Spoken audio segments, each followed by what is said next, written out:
దీర్ఘకాల వ్యాధులకు 20 ఏళ్ల అనుభవం ఉన్న అత్యుత్తమ హోమియోపతి వైద్యం మాస్టర్ హోమియోపతి. కాంగ్రెస్ పార్టీలో కొందరు సీనియర్ మోస్ట్ నాయకులు కావచ్చు, లేదంటే ఎవరైనా సరే ఎన్నికల నామినేషన్ దాఖలు చేసేటప్పుడు అఫిడవిట్లో వాళ్ళకి ఎంత ఆస్తులు ఉన్నాయి ఏంటి అనేది చెప్పాల్సిందే. సో పార్టీలు ఏవైనా కావచ్చు, కంపల్సరీగా నామినేషన్ వేసేటప్పుడు ఆ చిట్టా అంతా వాళ్ళ ఆస్తుల చిట్టా ఎంత, అప్పుల చిట్టా ఎంత, ఇల్లు ఉందా, భూమి ఉందా, కార్లు ఉన్నాయా, ఇంకేం ఉన్నాయి అనేది పూర్తిగా డీటెయిల్గా చెప్పాల్సిందే. అందులో భాగంగానే కొంతమంది నాయకులు ఎవరైతే ఫెమిలియర్ నాయకులు, అసలు రాష్ట్రమే కాదు పూర్తిగా ఇండియా మొత్తం కూడా తెలిసిన నాయకులు ఎవరైతే ఉంటారో వాళ్ళు అసలు వీళ్ళకి ఆస్తి ఎంత ఉంది అనేది క్వైట్ ఇంట్రెస్టింగ్ అనమాట. సో వాళ్ళ అఫిడవిట్లు ఎన్నికల సందర్భంగా మాత్రం వాళ్ళు చెప్పాలి కాబట్టి ఎన్నికల అధికారులకి. సో అప్పుడు అఫిడవిట్లో అసలు ఏం రాశారు, వీళ్ళ ఆస్తులు ఎంత అనేది మనకైతే తెలిసే ఛాన్సెస్ ఉంటాయి. సో ఇప్పుడు నేను చెప్పబోయేది నల్గొండ అసెంబ్లీ స్థానానికి కంటెస్ట్ చేయబోతున్న కోమటిరెడ్డి వెంకటరెడ్డి ఆస్తులెంత, అప్పులెంత, ఆయనకి ఏముంది ఏం లేదు, అఫిడవిట్లో ఏం రాసిర్రో ఓసారి చూద్దాం. ఎన్నికల అఫిడవిట్లో భువనగిరి ఎంపీ ఎవరైతే ఇప్పుడున్నారో కోమటిరెడ్డి వెంకటరెడ్డి తనకు సొంత ఇల్లు లేదు. గత ఎన్నికలతో పోలిస్తే ఈ ఆస్తులతో పాటు అప్పులు కూడా పెరిగినట్టు తెలియజేశారు. 2018 ఎన్నికల్లో స్థిర చరాస్తులు మొత్తం 68,37,727 ఉన్నట్టు కోమటిరెడ్డి పేర్కొన్నారు. అండ్ ప్రభుత్వం స్థిర చరాస్తుల మొత్తం కలిపి 1,61,47,070గా పేర్కొన్నారు. గత ఎన్నికల్లో అప్పులు ఏమీ చూపని కోమటిరెడ్డి ప్రస్తుతం 1,70,00,000 అప్పు ఉన్నట్టు ఎన్నికల అఫిడవిట్లో పేర్కొన్నారు.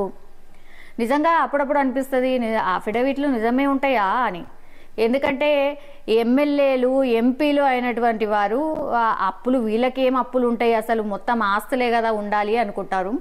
కానీ వీళ్ళు చెప్పినటువంటి అఫిడవిట్లో అండ్ ఇందులో మీరు గమనించాల్సింది ఏంటి అంటే అఫిడవిట్ జెన్యూన్గా ఉండాలి, లేదంటే కేసు అవుతుంది. అప్పుడప్పుడు అసలు వీళ్ళు కంటెస్ట్ చేయడానికి కూడా ఉండదు.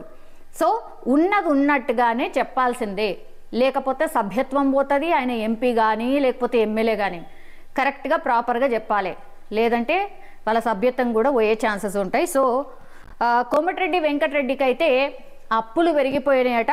అప్పులు 1,70,00,000 అప్పులున్నట్టు ఆయన పేర్కొన్నారు. ఇంకో మనకు అంటే కాంగ్రెస్ అని కాదు, బీఆర్ఎస్ అని కాదు, లేదంటే ఏ పార్టీలు ఉన్నా సరే అందరికీ తెలిసిన వ్యక్తులు ఎప్పుడైతే అఫిడవిట్లు దాఖలు చేస్తారో క్వైట్ ఇంట్రెస్టింగ్గా ఉంటుంది.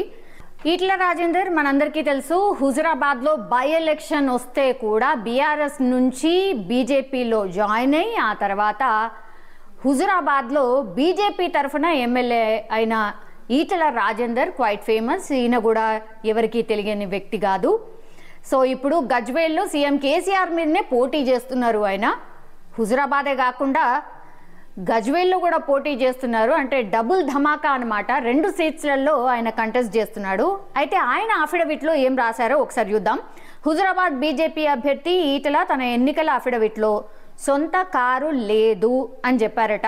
హుజురాబాద్ బీజేపీ అభ్యర్థిగా ఈటెల తరఫున ఆయన సోదరుడు భద్రయ్య ఆల్రెడీ నామినేషన్ దాఖలు చేసేశారు. ఎన్నికల అఫిడవిట్లో ఈటెల వద్ద ₹1,00,000, ఆయన భార్య వద్ద ₹1,50,000 నగదు మాత్రమే ఉన్నట్టు తెలియజేశారు. ఇక స్థిరాస్తుల విషయానికి వస్తే 12.50 కోట్లు, భార్య పేరిట జమున గారి పేరిట 14.78 కోట్లు అండ్ 26.48 కోట్ల చరాస్తులు, 1,500 గ్రాముల బంగారం ఉన్నట్టు ఆయన అఫిడవిట్లో పేర్కొన్నారు.